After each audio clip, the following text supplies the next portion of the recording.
दोस्तों बहुलक बहुलक क्या होता है और बहुलक का फार्मूला क्या होता है आज पूरा बता देंगे इस वीडियो में, देखते रहिए। बहुलक का सूत्र होता है L plus F1 minus F0 बट्टे 2 F1 minus F0 minus F2 अब पूरा पर कोष्ठ देकर H होता है। लेकिन ये सब आता कहाँ से है, इसका मान कैसे निकाले, इसका हम यहाँ लिखे हुए हैं। L बराबर होता है बहुलक वर्ग की निम्न सीमा। अब बहुलक वर्ग क्या है, तो बहुलक वर्ग होता है, यहाँ हम परिभाषा लिख दिए हैं बहुलक वर्ग का, जिस वर्ग अंतराल की बारंबारता सबसे अधिक होती है उसे बहुलक वर्ग कहते हैं। जिस वर्ग अंतराल की बारंबारता, जैसे एक उदाहरण यहाँ लिए हुए हैं, इसमें देखते हैं वर्ग अंतराल, किस वर्ग अंतराल का बारंबारता सबसे अधिक है। तो यहाँ देखते हैं 3 से 5 जो है इसकी बारंबारता कितना है, 8, सबसे ज्यादा है।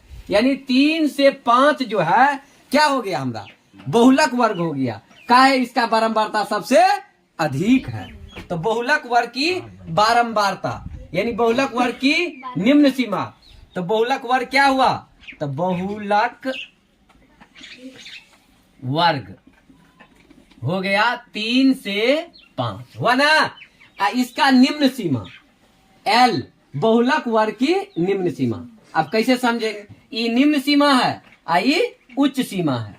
वर्ग अंतराल में सब में ये निम्न सीमा, ये उच्च सीमा, ये निम्न सीमा, ये उच्च सीमा, ये निम्न सीमा, ये उच्च सीमा, है ना। तो बहुलक वर्ग कितना हो गया, 3 से 5। जैसे जैसे इसमें बढ़ेंगे वैसे वैसे इसका उदाहरण इसमें लिखते चलेंगे। अब H क्या है, वर्ग अंतराल की माप।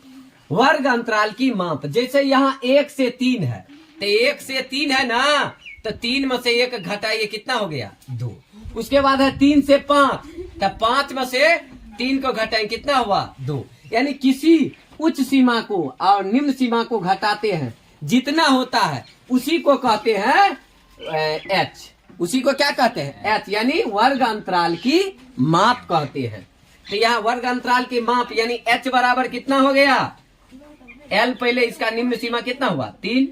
यहाँ बहुलक वर्ग की निम्न से, बहुलक वर्ग है 3 से 5, तो इसका निम्न सीमा कितना हो गया, 3। और बहुलक वर्ग अंतराल की माप कितना हो गया, 2 हो गया। उसके बाद है F1 बहुलक वर्ग की बारंबारता। तो बहुलक वर्ग क्या हुआ है, इसमें 3 से 5, यानी जिसका बारंबारता ज्यादा होता है वही बहुलक वर्ग होता है। 3 से 5 यानी F1 कितना लिख देंगे, F1 कितना हो गया, बहुलक वर्ग की बारंबारता, तो कितना है, 8। कितना हो जाएगा, 8। उसके बाद हम F0 को पता करते हैं कैसे निकलेगा। इसमें बहुलक वर्ग से ठीक पहले वर्ग की बारंबारता। बहुलक वर्ग तो ये है और ठीक पहले ये हो गया, इसकी बारंबारता ये 7 हो गया, यानी F0 का मान 7। ये जो हो गया ये है F1 का मान, और ये हो गया F0 का मान। अब उसके बाद बचा हुआ है F2।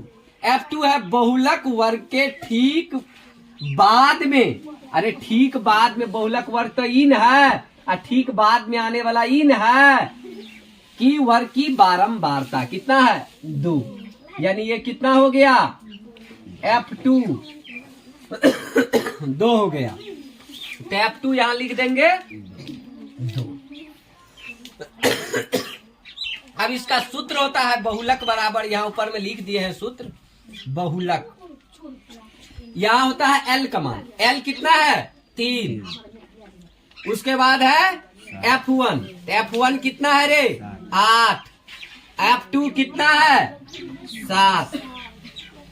और नीचा में 2F1, तो 2F1 यानी 2 गुना 8। उसके बाद है F0, F0 कितना है, 7। और F2 कितना है, 2, है ना। पूरा पर कोष्ठ H का मान कितना है, 2। अब इसको जो सॉल्व करेंगे तो आराम से इसका आंसर निकल जाएगा। सॉल्व करने के बाद देखिए यहाँ 3 प्लस 8 में से 7 को घटाएंगे क्या होगा, 1। ये भी तो ऊपरे है, तो 1 गुना 2, नीचा में 8 दूना 16, अब माइनस, याद है माइनस और माइनस जुड़ जाएगा, 7 2 9। तो ऊपर में क्या हो गया 3 प्लस 2 बट्टे 16 में से 9 घट गया 7। इसको निकालेंगे तो 3.286 लगभग इतने आंसर आएगा इसका।